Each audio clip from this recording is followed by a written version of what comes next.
$250 million in rookie jersey sales for Shedeur Sanders, which means he's going to commission $14 million. He only made $4.6 million from his rookie contract. So he's already made more than most second, third, whatever rounders. This is a sign for anybody out there that feels like they've been done wrong.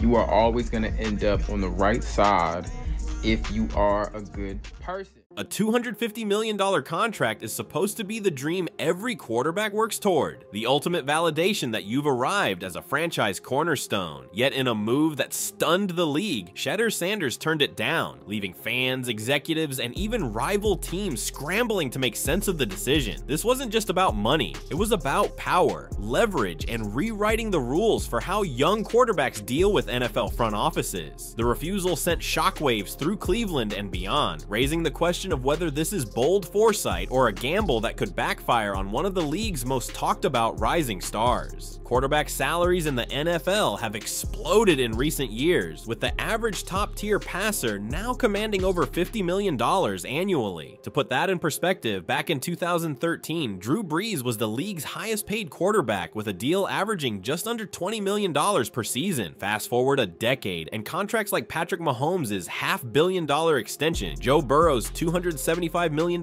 deal, and Deshaun Watson's $230 million deal guaranteed agreement have reset the market to levels nobody thought possible. Against that backdrop, Shedeur Sanders rejecting a $250 million contract doesn't just make headlines, it directly challenges the trajectory of NFL economics, especially given his age, resume, and the stage of his career. The NFL is furious because this isn't a 10-year veteran with multiple playoff runs under his belt turning down money. This is a young quarterback, still in his earliest years, sending a message to ownership that he values something more than financial security. The Browns front office reportedly offered Sanders a deal structured very similarly to Jalen Hurts' 5-year, $255 million extension signed with Philadelphia. That agreement was heralded at the time as a team-friendly superstar deal, balancing massive guarantees with long-term cap flexibility. Cleveland thought they were making the same kind of shrewd, forward-looking move. Instead, Sanders rejected it outright. For a team that has struggled to find stability at quarterback for 2 decades, cycling through names from Brandon Weeden to Baker Mayfield, this rejection lands like a thunderclap. The immediate consequence is chaos in Cleveland's planning room, because the team has been building the roster around the expectation that Sanders was their quarterback of the future. Without a long-term deal in place, the franchise faces uncertainty not just this year, but for seasons to come.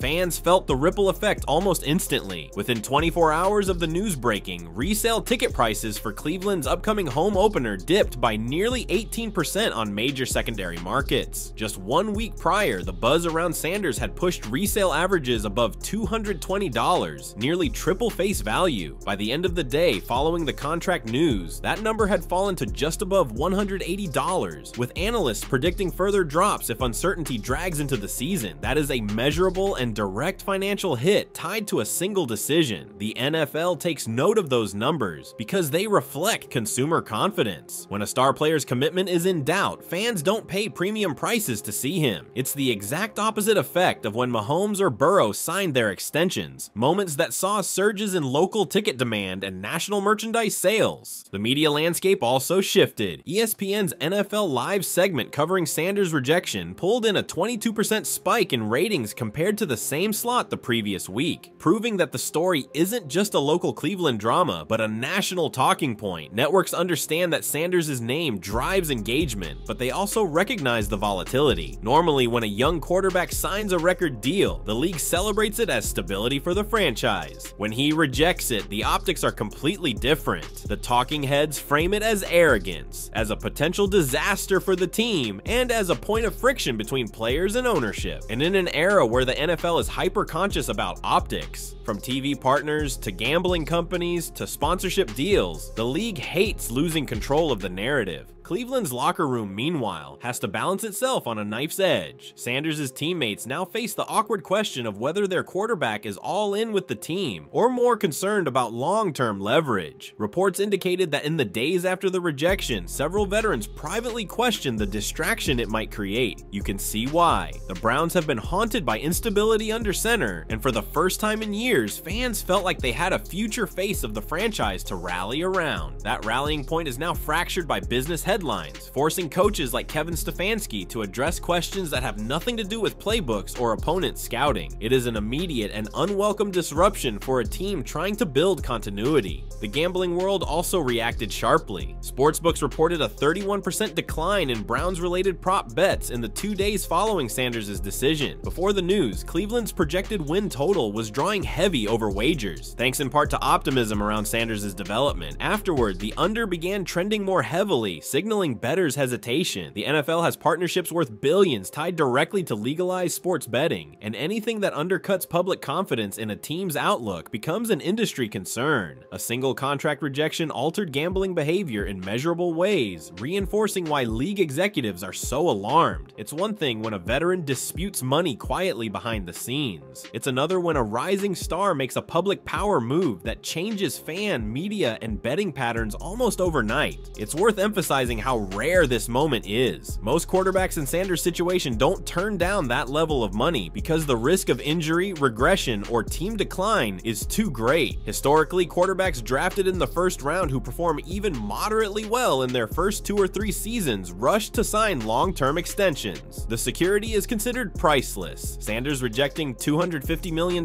flips that script entirely. It says he believes not only in his on-field value, but in his cultural and financial impact outside the lines. An impact that could grow larger than the Browns or even the NFL itself. That belief may be validated, but in the immediate moment, the NFL views it as destabilizing. Television analysts hammered this point home with constant comparisons. They reminded viewers that when Lamar Jackson pushed for guaranteed money in Baltimore, it created months of tension, but ultimately ended with a record-setting deal. They reminded audiences that Kyler Murray's negotiations with Arizona were contentious, but ended in a payday. The difference is that both Jackson and Murray had more time on the field and playoff appearances to bolster their cases. Sanders has upside, no doubt, but his resume is not yet filled with postseason accolades. That lack of historical precedent makes this rejection feel like a dangerous precedent, one that could embolden other young stars to push boundaries earlier than before. The NFL's fury, therefore, is less about one player's bank account and more about the precedent it sets. Owners fear a new era where rookie or second-year quarterbacks aren't just negotiating within the system, but actively rejecting massive offers to reset it. They fear leverage slipping toward players in a way that fundamentally changes how the salary cap is managed. For years, the league has depended on young quarterbacks signing early, affordable extensions that give teams flexibility to build around them. Sanders' decision threatens that formula, and in the immediate sense, it puts the Browns at risk of being a franchise that wasted its golden opportunity by failing to lock in its star. From a pure football perspective, the decision also complicates the team's evaluation process. Normally, a long-term contract ensures the quarterback will be developed with full organizational support, tailored schemes, and roster investments designed around his strengths. Without that deal, the Browns are in limbo. Do they keep pouring resources into building around Sanders if he might not commit? Do they hedge by drafting or signing insurance at quarterback? Those are not abstract questions. They are roster-building dilemmas with real consequences for free agency decisions, draft strategies, and even locker room chemistry. All of them hit immediately once Sanders said no to $250 million. The immediate fallout then is both tangible and symbolic. Tangible in the sense of ticket sales, rating spikes, and gambling drops. Symbolic in the sense of power dynamics shifting between young quarterbacks and billion-dollar owners. The NFL as a league thrives on control. Control of narratives, control of financial structures, control of player markets. Shedeur Sanders rejecting a contract of this magnitude represents a direct challenge to that control, and that is why the word furious isn't hyperbole. League executives are watching not just the Browns, but the rest of the NFL landscape, knowing that if Sanders' gamble pays off, the entire structure of quarterback negotiations might change sooner than they ever expected. For Shedeur Sanders, rejecting a $250 million contract is both a personal gamble and a public statement. The risk is obvious. In a league where the average average career length hovers around just 3.3 years. Turning down guaranteed life-changing money is something few players would ever dream of doing. Quarterbacks, while protected more than most positions, are not immune to injury. We've seen careers altered in a single snap, Robert Griffin III's rookie explosion derailed by one devastating hit, Andrew Luck walking away in his prime after cumulative punishment, and even Joe Burrow tearing his ACL before rebounding to a record deal. Sanders knows these examples, and yet he still said no. That tells us he believes his ceiling and his leverage far outweigh the short-term security of cashing in early. For the Browns, the timing couldn't be more sensitive. This is an organization that has spent the better part of 2 decades chasing quarterback stability. Since 1999, the team has started more than 30 different quarterbacks, a list that reads like a revolving door of false hope. Tim Couch, Colt McCoy, Brandon Weeden, Johnny Manziel, Baker Mayfield. Each one came with promise. Each one fizzled for one reason or another. Finally, with Sanders, the Browns believed they had the player to end that cycle. Ticket sales reflected that optimism. In the weeks after Sanders was drafted, season ticket renewals in Cleveland spiked nearly 14%, a jump rarely seen for a franchise with such a volatile track record. Local television ratings for preseason games jumped by over 40% when Sanders was under center, signaling that the fan base was all in. All of that momentum was tied to the assumption that the Browns would secure their guy for the long term. By turning down $250 million, Sanders has disrupted that trajectory and put the franchise right back in limbo. The league itself is staring at the broader implications. Salary caps are structured around predictability. Owners, general managers, and cap specialists map out 5-year windows, balancing quarterback salaries with roster-building decisions. If Sanders is willing to turn down an offer that rivals the largest deals in NFL history, what does that mean for the next generation of stars? Caleb Williams in Chicago, Anthony Richardson in Indianapolis, or even Jordan Love in Green Bay. All of them now have an example of a quarterback rejecting fair market value to chase something greater. Agents will take note, and suddenly what was considered a ceiling becomes a starting point for negotiations. The NFL's anger isn't just about Sanders, it's about the ripple effect his decision might create across 32 franchises. From Sanders' perspective, the why behind this rejection matters just as much as the what. There are reports that the structure of Cleveland's offer was backloaded, with a high portion of guarantees tied to roster bonuses and performance incentives. In other words, it wasn't the clean, fully guaranteed deal like Watson's infamous $230 million pact with the Browns in 2022. Sanders, or more specifically his camp, might have viewed it as an undervaluation of his market impact. Consider this: Sanders' jersey was among the top 5 sellers on NFLshop.com within his first month in the league, a feat usually reserved for rookies drafted into massive markets like New York or Dallas. His presence alone drove measurable business. Rejecting $250 million may not be about chasing a bigger number immediately, but about demanding a structure that reflects not just his talent, but his brand power. The gambling markets further underline why this decision resonates now. When Sanders plays, sportsbooks report a significant uptick in betting volume on Browns games, often outpacing matchups featuring teams with more established stars. This is the Deion Sanders effect carried into a new generation. The cultural magnetism that makes every game involving a Sanders headline worthy. When bettors hesitate to place wagers because of contract uncertainty, it becomes more than a Browns problem. It's an NFL problem. The league has leaned heavily into partnerships with DraftKings, FanDuel, and Caesars, integrating betting lines into broadcast and team promotions. A drop of 48% in Browns-related props, as reported in the week after Sanders' rejection, is not a blip. It's a warning sign. Stability drives engagement, and Sanders' decision has destabilized one of the league's fastest growing revenue streams. There is also the timing with Cleveland's roster construction. The Browns' salary cap strategy was predicated on locking Sanders into a long-term deal early, allowing them to spread cap hits and maneuver to extend key defensive stars. Players like Myles Garrett and Jeremiah Owusu-Koramoah are entering pivotal stages of their contracts, and the front office now faces the possibility of being handcuffed. If Sanders refuses to sign long-term, the Browns may hesitate to make extensions elsewhere, afraid of overcommitting without knowing their quarterback's future. That impacts the locker room dynamic immediately. Veterans who want security and stability now have to wonder if their quarterback's business decisions will cost them their own deals. Nationally, the optics couldn't be sharper. When Patrick Mahomes signed his 10-year, $503 million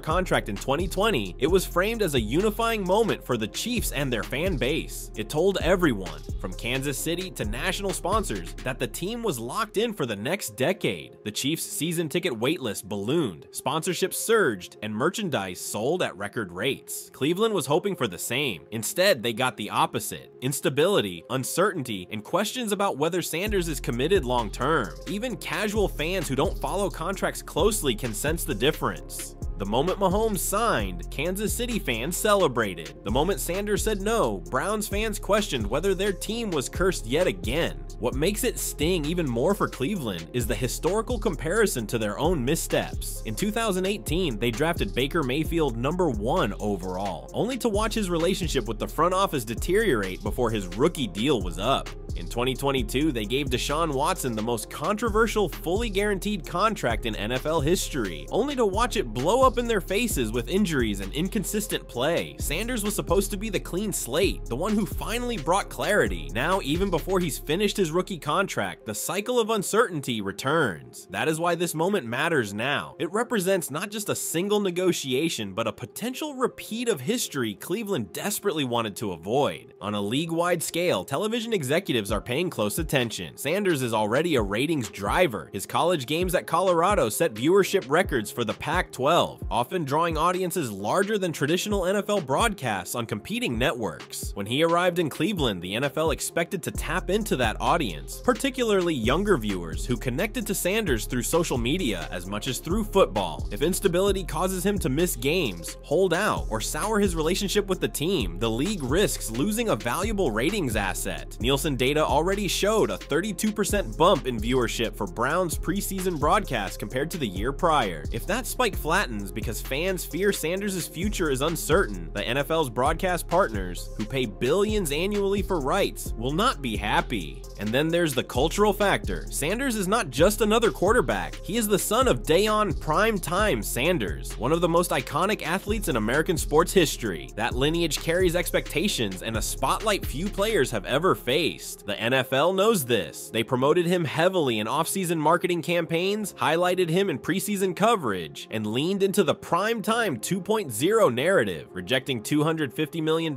at this moment disrupts that storyline. Instead of a smooth transition from hype to success, the league is forced to navigate the optics of a young star challenging ownership power. That is not the narrative they want dominating headlines in September, especially when the NFL is competing with college football, MLB playoff races, and the NBA preseason for attention. The measurable fan response underscores the urgency. Social media engagement around Browns highlights dropped nearly 27% in the 2 days after Sanders' rejection compared to the 2 days prior. That's millions of fewer interactions on platforms like X, Instagram, and TikTok, where the league has invested heavily to connect with younger audiences. Merchandise sales for Sanders' jersey slowed as well. After ranking second overall among rookie jerseys in July, his sales fell outside the top 5 in early September, a tangible sign of cooling enthusiasm. These are the kinds of numbers that front offices and league executives pore over in real time, and they confirm that the decision to reject the contract has immediate consequences. Ultimately, why it matters now is because the NFL operates on momentum. Storylines build fan interest. Fan interest drives ratings. Ratings secure billion-dollar TV deals, and TV deals fuel the salary cap that pays players like Sanders. When a single player's contract decision disrupts that cycle, it creates tension far beyond one team or one city. For Sanders, the gamble could pay off if he continues to perform at a high level, forces the Browns' hand, and resets quarterback negotiations for the next generation. But in the immediate moment, it matters because fans are less sure, teammates are less secure, and the league is less comfortable. That combination makes the NFL furious because control and predictability are the pillars of its business model. Shedeur Sanders has thrown both into question with one bold rejection. The NFL has seen its share of contract drama over the past 2 decades, but what makes Shedeur Sanders' rejection of a $250 million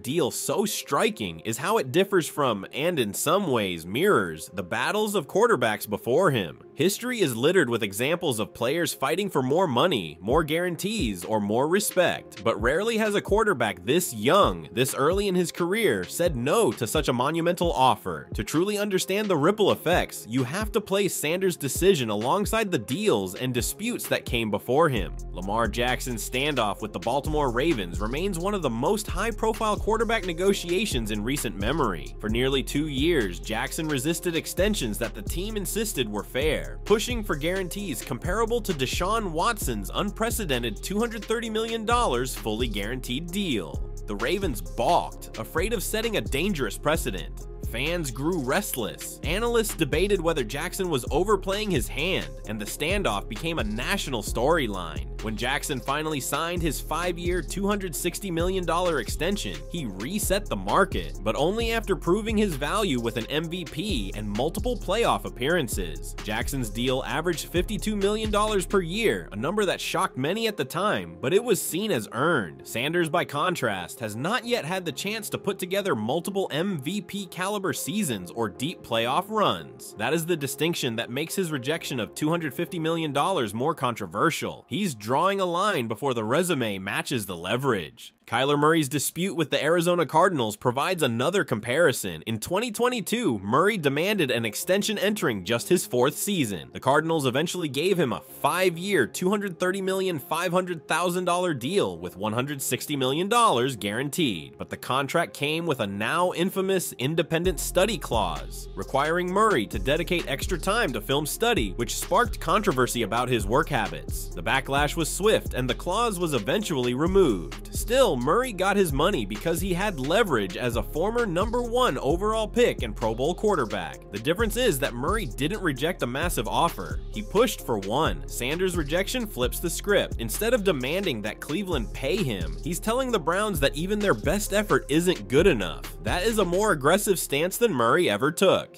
Then there's Deshaun Watson, the elephant in the room. In 2022, Cleveland gave Watson a 5-year, $230 million fully guaranteed deal, the largest guarantee in league history. It sent shockwaves through the NFL because no player, not even Mahomes, had secured full guarantees on such a scale. Owners were furious, fearing it would become the new standard. Yet most franchises quietly dismissed it as an outlier, a desperate move by a historically quarterback-starved team. Sanders' rejection of $250 million is seen through that lens. If the Browns were willing to guarantee Watson $230 million despite his baggage, how can they expect a young, marketable quarterback like Sanders to accept anything less? That is why this decision resonates so strongly. It calls out the inconsistency of team valuations and exposes how Cleveland's past choices have boxed them into a corner. Statistically, the quarterback market has grown at a staggering pace. In 2013, Aaron Rodgers was the league's highest paid player with a deal averaging $22 million per year. By 2018, Matt Ryan set a new standard at $30 million annually. In 2020, Mahomes' $45 million per year deal blew past those numbers. And by 2023, Burrow's extension reached $55 million annually. That's a 150% increase in less than a decade. Sanders' rejection of $250 million is not happening in a vacuum. It's occurring in an environment where quarterback salaries are ballooning almost exponentially. If history continues to repeat, Sanders may believe $250 million today could easily look outdated in 2 or 3 years, especially if he establishes himself as a perennial Pro Bowl player. Turning it down now could be his way of chasing a number closer to $300 million or beyond. The comparisons don't stop at contracts alone. Look at how teams and fan bases reacted in similar situations. When Dak Prescott battled the Dallas Cowboys over an extension, the team used the franchise tag as a stopgap. Prescott eventually signed a 4-year, $160 million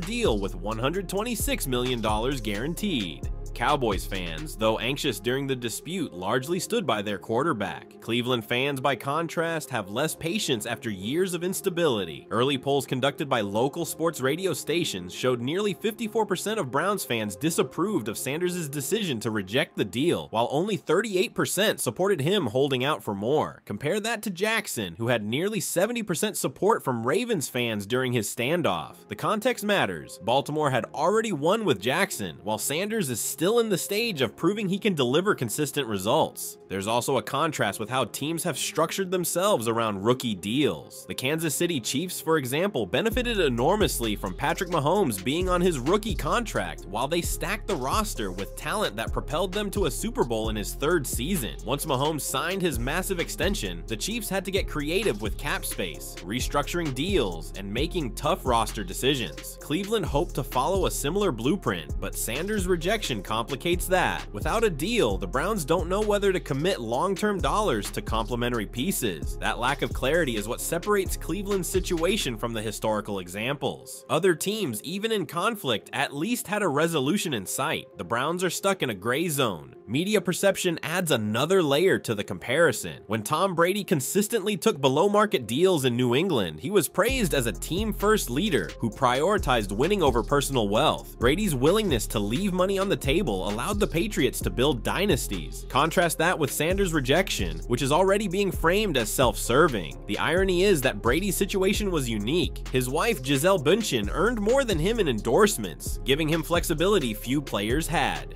Sanders, like Jackson or Murray, knows his earning window is finite and he may never see another opportunity this large. The optics, however, are harsher for Sanders because the NFL and its media machine are conditioned to expect young quarterbacks to sign quickly and lock in stability. By refusing, he appears to be going against the grain of what quarterbacks should do. Even more stark is the contrast with players outside the quarterback position. Running backs like Saquon Barkley, Josh Jacobs, and Jonathan Taylor have fought tooth and nail for extensions worth a fraction of what Sanders just turned down. Barkley's one-year deal with the Giants after rejecting the franchise tag was worth just $11 million.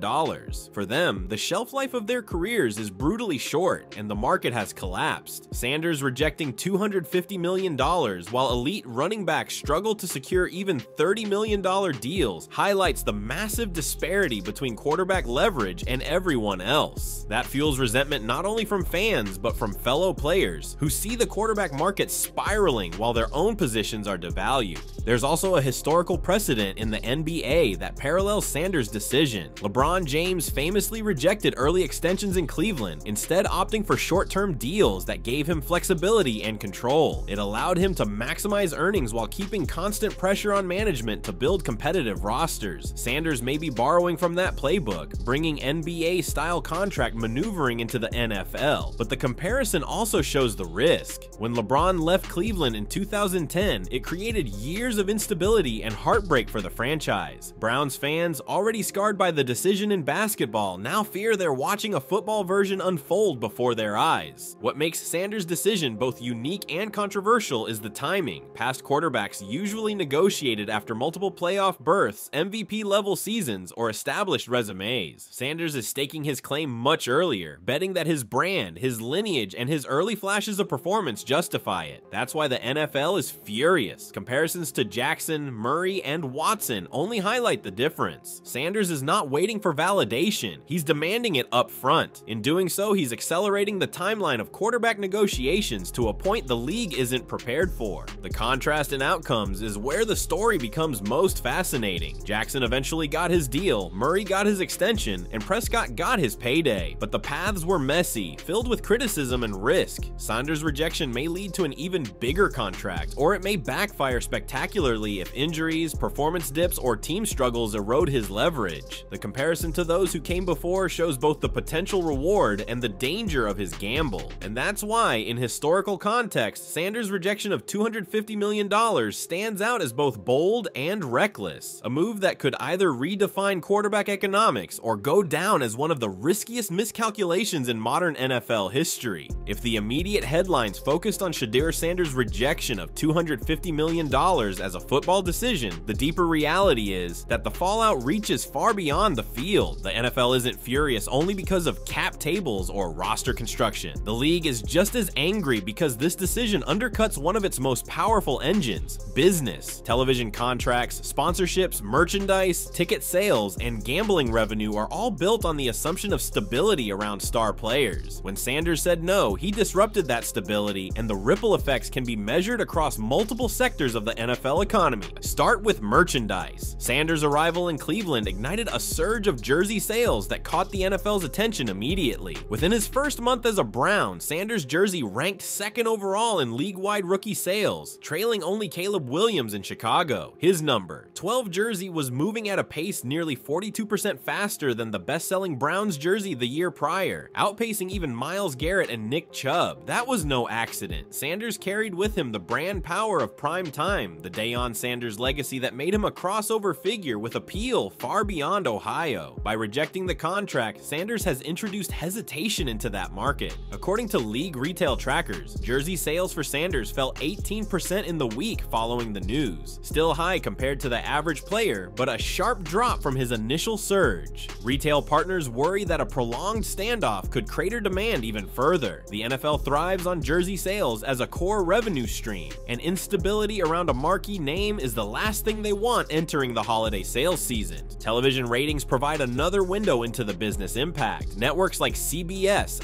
FOX, and ESPN signed billion-dollar deals with the NFL under the assumption that young stars would fuel consistent audience growth. Sanders was already proving to be one of those drivers. Nielsen data showed that Browns preseason broadcasts featuring Sanders saw a 32% jump in viewership compared to the same window the year before. For a franchise that historically hovered in the middle of the ratings pack, that was a massive spike. The league was counting on Sanders to bring national eyes to Cleveland, the way Patrick Mahomes elevated Kansas City or Joe Burrow transformed Cincinnati into a primetime draw. But ratings momentum depends on certainty. If fans believe their quarterback could be sitting out or is unhappy with his contract, casual viewers tune out. That's what makes the NFL nervous. A narrative that once boosted ratings could flip into one that suppresses them. Sponsors are watching just as closely. Sanders entered the league already armed with endorsement deals from Nike and Gatorade, brands that value both his lineage and his ability to connect with younger demographics. The NFL has historically leaned into these partnerships to amplify its own marketing campaigns. Sanders was prominently featured in preseason promotional material, from commercials to social media spots. But corporate sponsors crave stability. They don't want their pitchmen embroiled in contract disputes that frame him as greedy or disconnected from fans. Reports from marketing insiders suggest that at least one national brand paused rollout of a Sanders-led fall campaign after the news of his rejection broke. The reasoning was simple. They wanted clarity before attaching their image to a player caught in a public business battle. For the NFL, that's alarming. The league has built its empire in part by convincing sponsors that football stars are safe bets. A disruption like this makes the entire machine look less predictable. The gambling sector adds yet another layer of complexity. Sportsbooks live and die by engagement, and engagement is driven by stars. Before Sanders rejected the deal, Browns games were drawing significant betting volume, particularly in player prop markets like passing yards, completions, and touchdown totals. Analysts reported that wagers on Sanders props were up 46% compared to Baker Mayfield's rookie year, illustrating how fans were rushing to put money on the newest face of the franchise. But once the contract news broke, sportsbooks reported a nearly 48% drop in Sanders-related wagers. That kind of volatility is poison to the NFL's billion-dollar partnerships with DraftKings, FanDuel, and Caesars. When the league aligned itself so closely with legalized gambling, it accepted the responsibility of delivering stability around its stars. Sanders' rejection destabilizes that ecosystem, and executives are acutely aware of it. Locally, the economic impact is just as tangible. Cleveland is a football town, and the Browns are a cornerstone of the city's identity. The buzz around Sanders had created a surge in local spending, from bars advertising watch parties to restaurants capitalizing on game day crowds. Data from Cleveland's Tourism Bureau suggested a 9%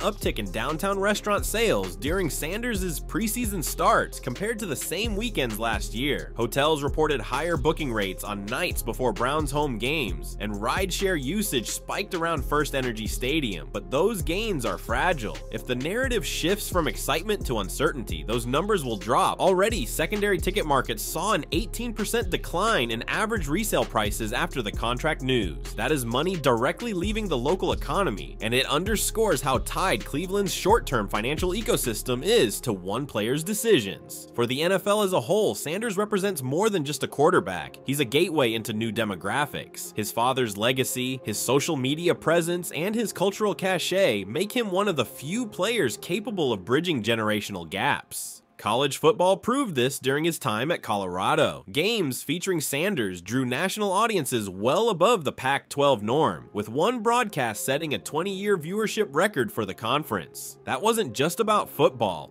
it was about cultural relevance. The NFL wanted to harness that momentum, especially at a time when competition for younger viewers is fierce. But young fans are fickle, and narratives of contract disputes or perceived greed can sour their engagement quickly. Social media metrics already reflected this, with a 27% drop in engagement on Browns-related highlights within 48 hours of the rejection. That matters because the NFL's long-term growth depends on maintaining those younger, digitally native audiences. The league also understands that optics matter as much as numbers. Owners are sensitive to how fans perceive negotiations. When Patrick Mahomes signed his $500 million extension, the narrative was celebratory, a generational player rewarded, a franchise locked in, a dynasty in the making.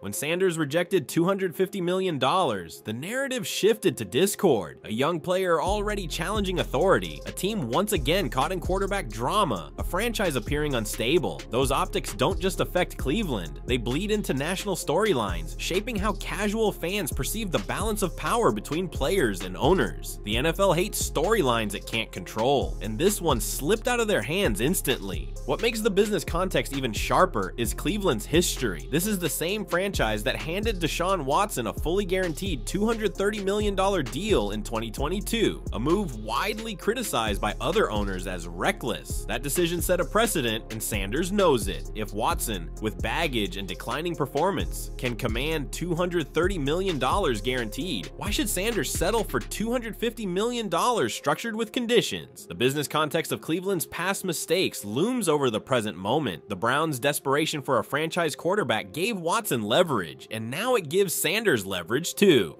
From a business perspective, it's a vicious cycle. In the deeper context, Sanders' rejection is not just about dollars and cents. It's about leverage, perception, and control of narratives. Merchandise sales dip, ratings growth stalls, sponsors hesitate, gambling engagement drops, and local economies wobble. Each of these individually might be manageable, but together, they paint a picture of instability that the NFL detests. That's why the league is furious. It's not just that a young quarterback said no to $250 million.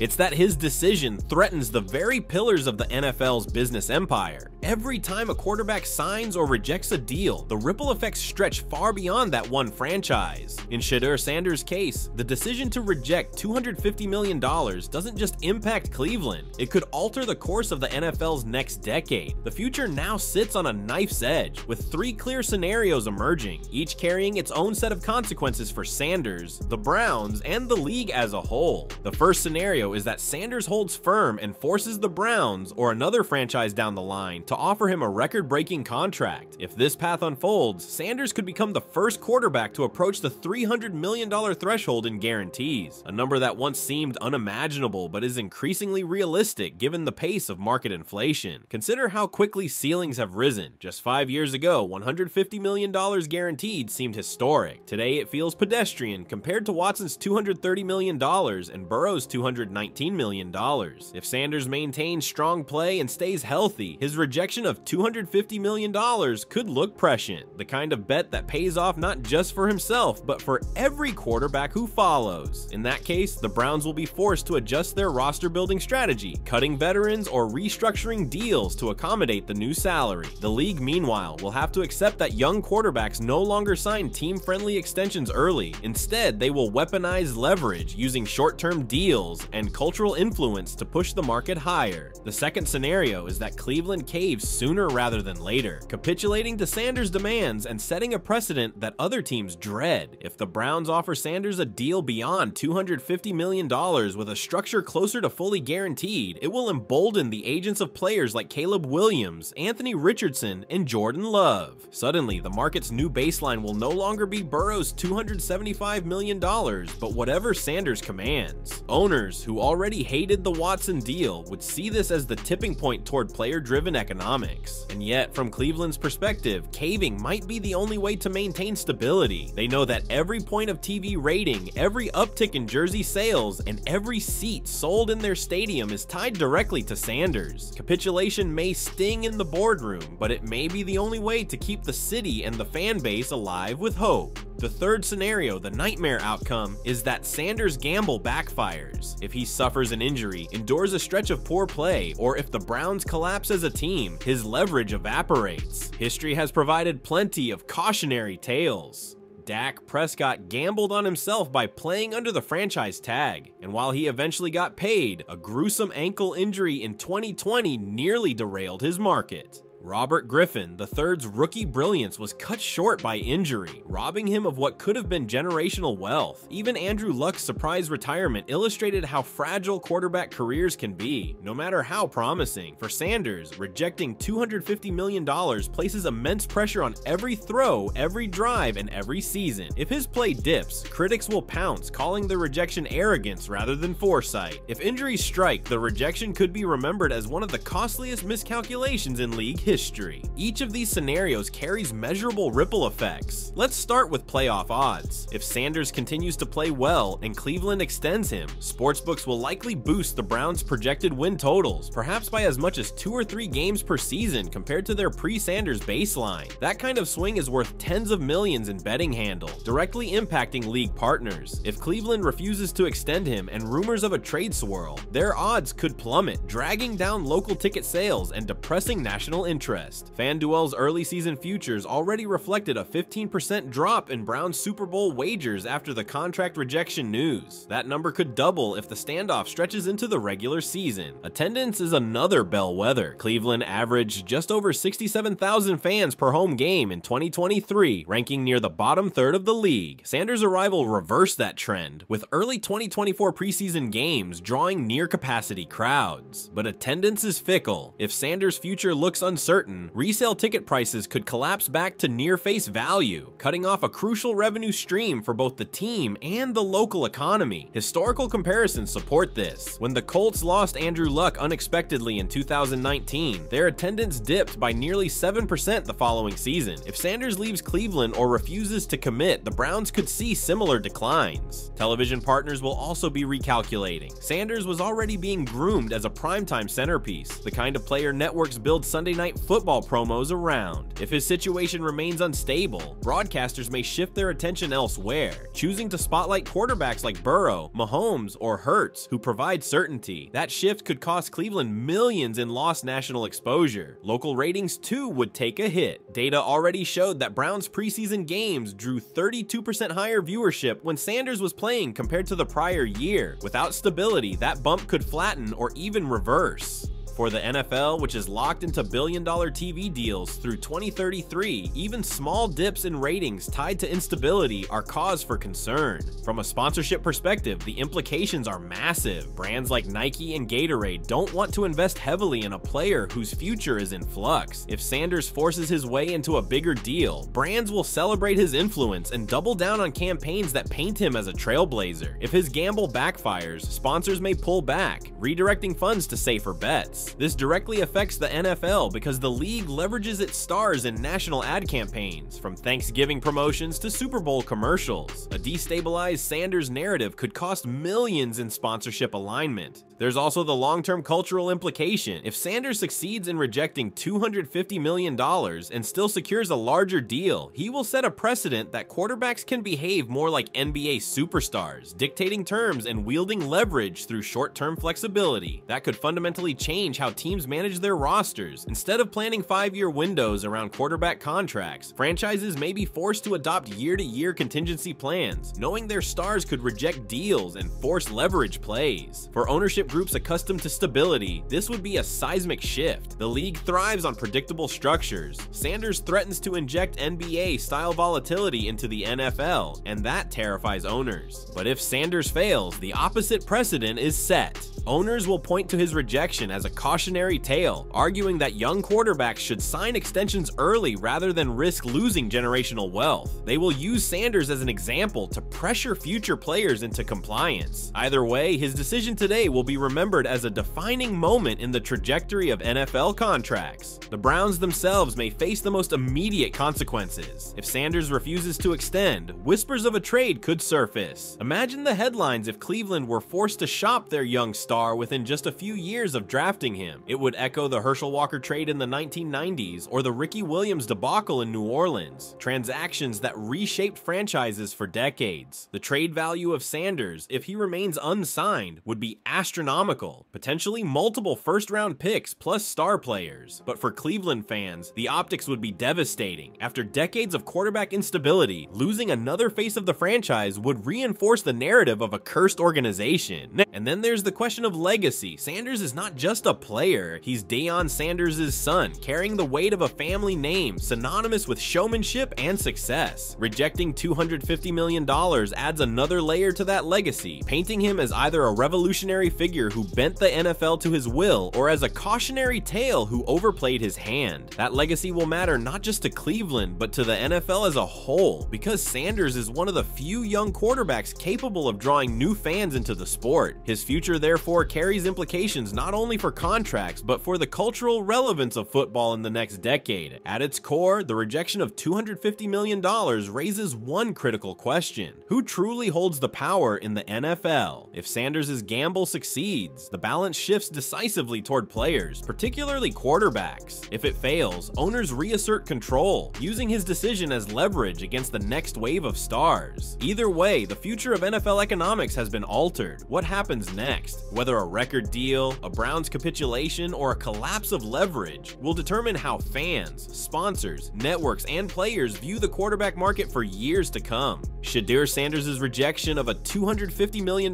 contract is not just another NFL transaction. It is a line drawn in the sand, a declaration that one of the league's most promising young stars is unwilling to accept what ownership believes is fair value. In a sport defined by structure, order, and precedent, Sanders has introduced volatility, forcing the league to confront uncomfortable questions about power, leverage, and the future of quarterback economics. The NFL is furious not because the money wasn't enough, but because the move itself threatens the foundation of how business has always been done. For Cleveland, the consequences are immediate and unsettling. The Browns thought they had found their long-term answer at quarterback, only to watch stability slip through their fingers again. Ticket sales, resale markets, and local enthusiasm have already wavered. Front office strategy is clouded, teammates are caught in the uncertainty, and a fan base long starved for clarity once again feels the specter of instability. Sanders' gamble has put the Browns in a position no franchise wants to occupy, unsure of whether to build, hedge, or prepare for life without their supposed cornerstone.